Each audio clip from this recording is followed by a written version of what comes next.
warahmatullahi wabarakatuh. Bismillahirrahmanirrahim. Alhamdulillahirabbil alamin wassalatu wassalamu ala sayyidina Muhammadin wa ala alihi wa sahbihi ajmain. Rabbi shrah li sadri wa yassir li amri wahlul 'uqdatam min lisani yafqahu qawli. Amma ba'du, anak-anak sekalian yang saya cintai, semoga pada saat ini kita selalu dilindungi oleh Allah Subhanahu wa Ta'ala dari wabah COVID-19, dan juga kita selalu diberi kesehatan sehingga bisa melaksanakan aktivitas kita yang kita niatkan semata-mata untuk beribadah kepada Allah Subhanahu wa Ta'ala.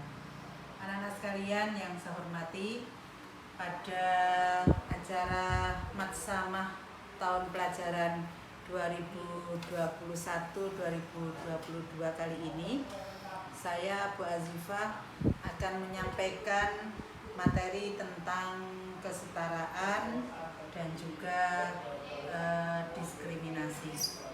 Anak-anak sekalian yang saya hormati, yang pertama saya akan menjelaskan tentang kesetaraan. Apa itu kesetaraan? Anak-anak sekalian, di tengah masyarakat pada umumnya, kesetaraan itu diukur dengan kemampuan fisik atau biologis berdasarkan jenis kelaminnya, anatomi tubuhnya, atau fungsi produksi seseorang. Itu sementara ini tinjauan umum pada masyarakat kita.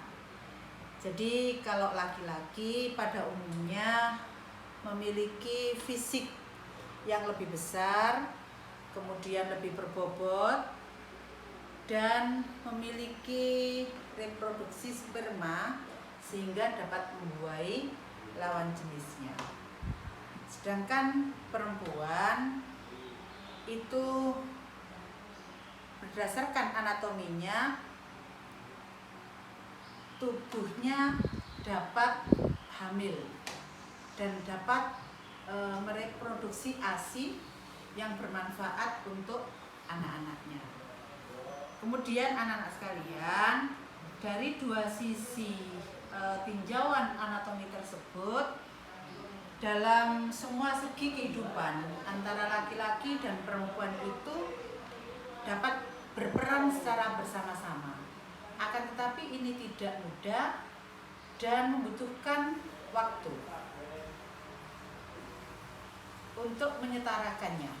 Contohnya begini anak-anak sekalian,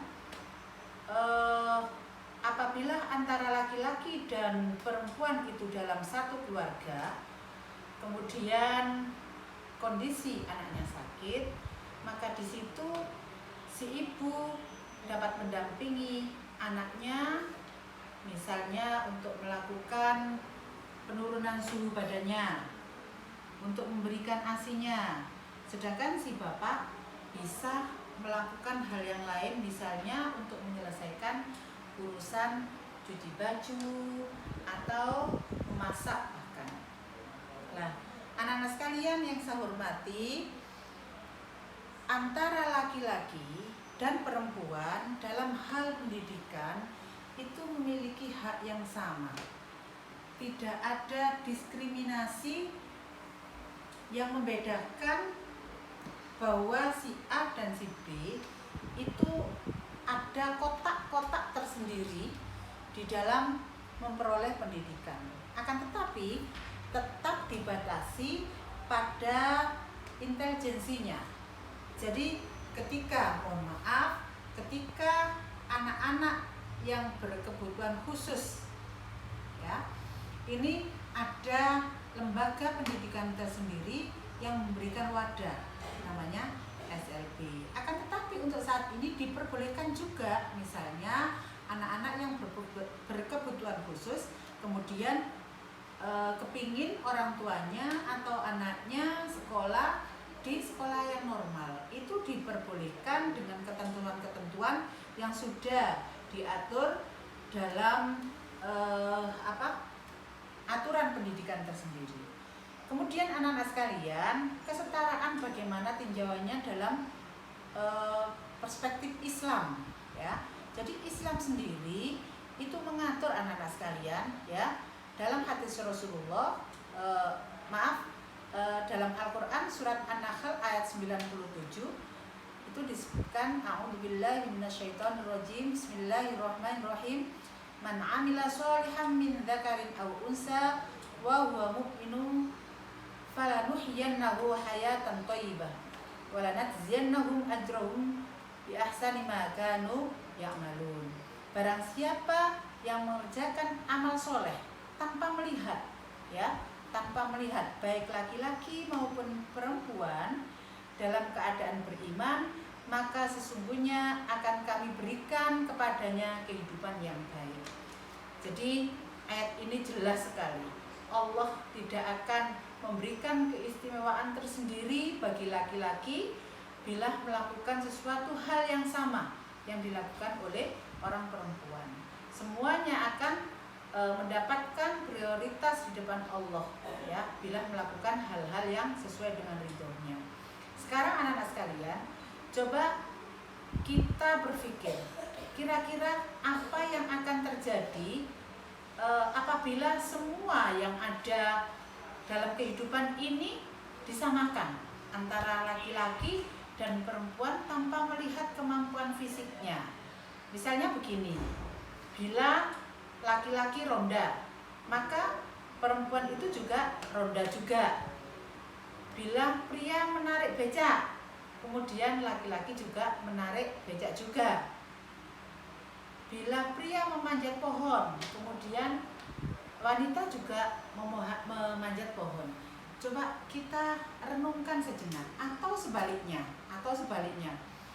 Bila perempuan kemudian di rumah untuk mengerjakan PR-PR yang ada di rumah, mulai menyapu rumah, sampai cuci piring, sampai menanak nasi, ya, sampai menidurkan anak, bahkan melayani suami yang tanpa ada batas jamnya. Kira-kira bagaimana? Coba kita berpikir sejenak. Dari hal yang mungkin kita pikirkan tadi yang saya sampaikan, maka di situ saya yakin akan timbul kesimpulan bahwa yang namanya kesetaraan itu tidak mesti sama, ya. Jadi anak-anak sekalian, perlu dipahami di situ bahwa kesetaraan tidak harus sama. Baik anak-anak sekalian, selanjutnya adalah masalah diskriminasi. Apakah itu diskriminasi dan kenapa diskriminasi itu terjadi? Diskriminasi itu adalah suatu sikap seseorang yang menganggap beda antara satu dengan yang lain, atau antara kelompok yang satu dengan kelompok yang lain. Itu diskriminasi. Dan diskriminasi itu disebabkan karena adanya kecenderungan sikap manusia yang lebih suka membeda-bedakan antara seseorang dengan orang yang lain. Seandainya hati manusia itu lurus, semuanya istiqomah ada di tengah, maka saya yakin diskriminasi itu tidak akan terjadi. Akan tetapi anak-anak sekalian, walaupun pada dasarnya sikap manusia itu tidak bisa lepas dari sifat yang di tengah, ya, masih ada kecenderungan kepada pihak atau seseorang yang lain, tapi kita harus tetap berusaha semaksimal mungkin untuk berlaku atau bersifat tawasud, ya, tawasud, selalu di tengah, ya, selalu di tengah dalam berbagai hal. Nah, anak-anak sekalian, dalam kehidupan sehari-hari diskriminasi itu ada beberapa sebab. Yang pertama, karena jenis kelamin, ya, biasanya seringkali kita mendengarkan orang, "Alah, kok niku wedok," seperti itu. "Saya ini loh laki-laki," misalnya. Kalau yang sering kita dalam kehidupan sehari-hari, misalnya kalau ada berebut harta di antara keluarga atau berebut makanan, mesti ada dalil-dalil semacam itu, ya. kamu loh perempuan, saya loh laki-laki, ya. Itu yang pertama, karena jenis kelamin. Yang kedua adalah karena ras, ya, warna kulit. Ini walaupun jarang sekali terjadi, tapi kalau kita berada di suatu komunitas masyarakat yang banyak dari berbagai suku, rasa itu pasti ada. Yang saya contohkan anak-anak sekalian, Bu Azifah itu di suatu kondisi, misalnya di Mekah sana, ketika dalam satu tempat di masjid, di sana ada berbagai unsur manusia, berbagai suku dan warna kulit.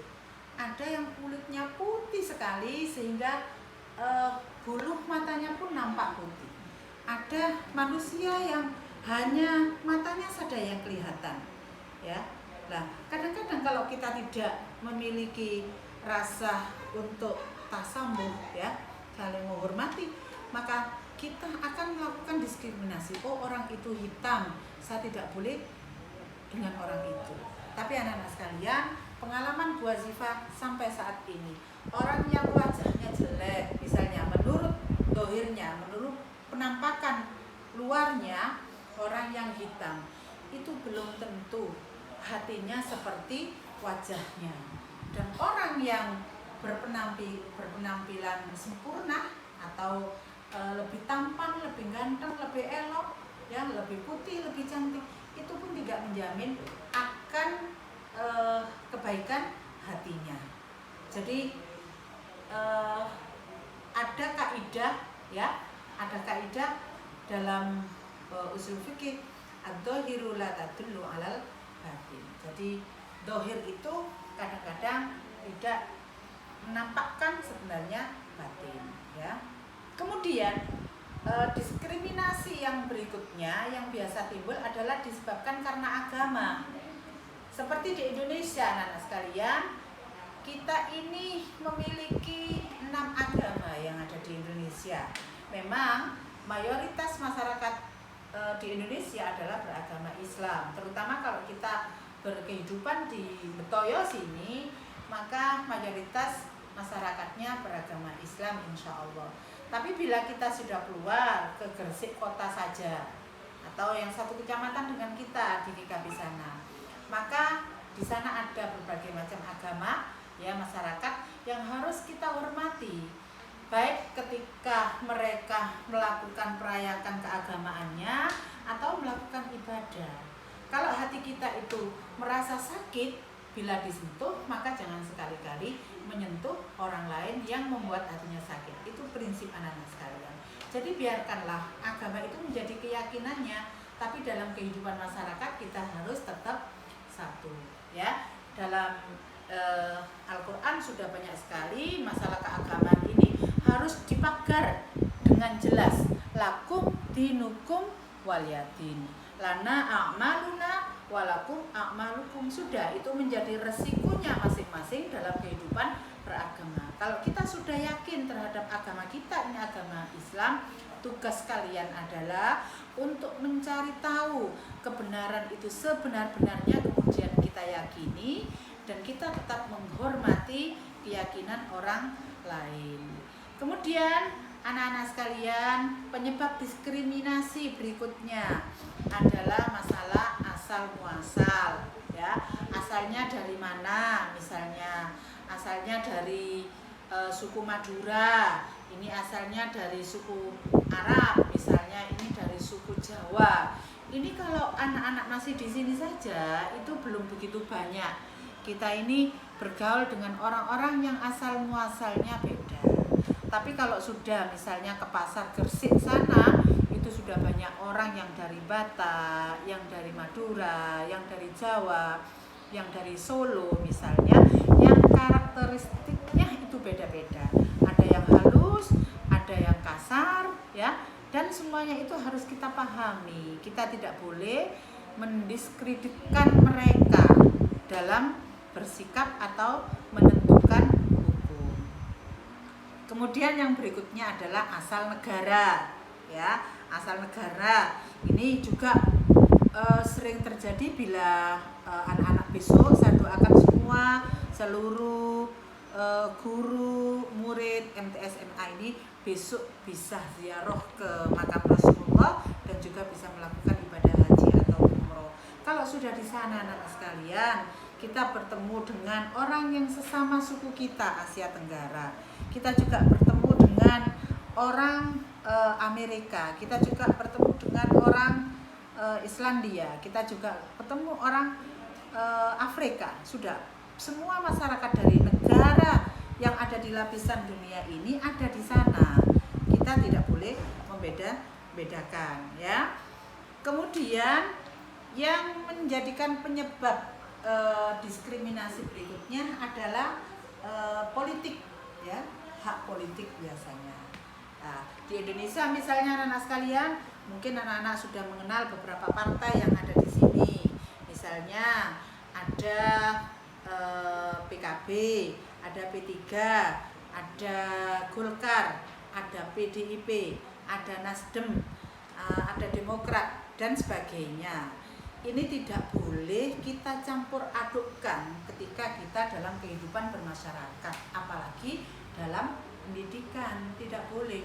Apapun hak politiknya, apapun agamanya, dari mana asal muasalnya, ini kita memiliki hak yang sama dalam kehidupan bermasyarakat, terutama dalam berpendidikan. Lah, sehingga dari penyebab tersebut, fakta yang terjadi, maka seringkali ada perbedaan perlakuan. Yang satu diuntungkan, yang satu dirugikan. Kemudian ada perlakuan lagi yang diskriminatif, misalnya dikucilkan. Kamu dari sana kok nggak boleh, kamu dari Lamongan, saya dari Gresik, kamu asli Betoyo, saya asli Betoyo, kamu tidak asli Betoyo. Itu tidak boleh. Kalau sudah berada di satu kelas, kita memiliki hak yang sama. Kemudian akibat yang berikutnya biasanya diabaikan, gak direken, gak digubris, ya. Oleh karena itu, dari berbagai sikap tadi akan muncullah yang namanya sifat ketidakadilan. Anak-anak sekalian, diskriminasi dan kesetaraan itu adalah merupakan dua sisi mata uang logam yang sama. Artinya gimana? Ketika diskriminasi itu muncul, maka disitulah tidak ada kesetaraan. Dan ketika ada kesetaraan, maka disitulah tidak ada diskriminasi. Nah, anak-anak sekalian, pada kesempatan yang adil ini memiliki tujuan bahwa seseorang itu memiliki peluang yang sama, memiliki hak yang sama dalam mengembangkan potensi. Potensi itu harus kita curahkan secara maksimal, ya. Kemudian kita juga bisa mengalokasikan waktu, energi, ya, dan mendapatkan penghargaan yang lebih tinggi. Anak-anak sekalian, dengan demikian dari materi ini dapat saya ambil kesimpulan bahwa diskriminasi yang dilarang itu adalah yang kita membedakan ras, kita membedakan jenis kelamin, kita membedakan kastanya, kita membedakan agamanya, kemudian kita membedakan warna kulitnya, kita membedakan sosial ekonominya, dan kita membedakan pendapatan politiknya. Oleh karena itu anak-anak sekalian, sebagai renungan yang paling akhir tentang diskriminasi ini benar-benar sudah disampaikan oleh Allah dalam surat Al-Hujurat ayat 13. A'udzubillahi minasyaitonirrajim. Bismillahirrahmanirrahim. Ya ayyuhan nas, inna khalaqnakum min dzakarin wa unsa wa ja'alnakum syu'uban wa qabaila lita'arafu, inna akramakum indallahi atqakum. menciptakan kita ini dari berbagai macam suku dengan tujuan lita'arofu, untuk saling mengenal. Kalau sudah saling mengenal, di situ ada dasar, karena ketakwaan itu adalah kunci daripada kemuliaan kita di hadapan Allah.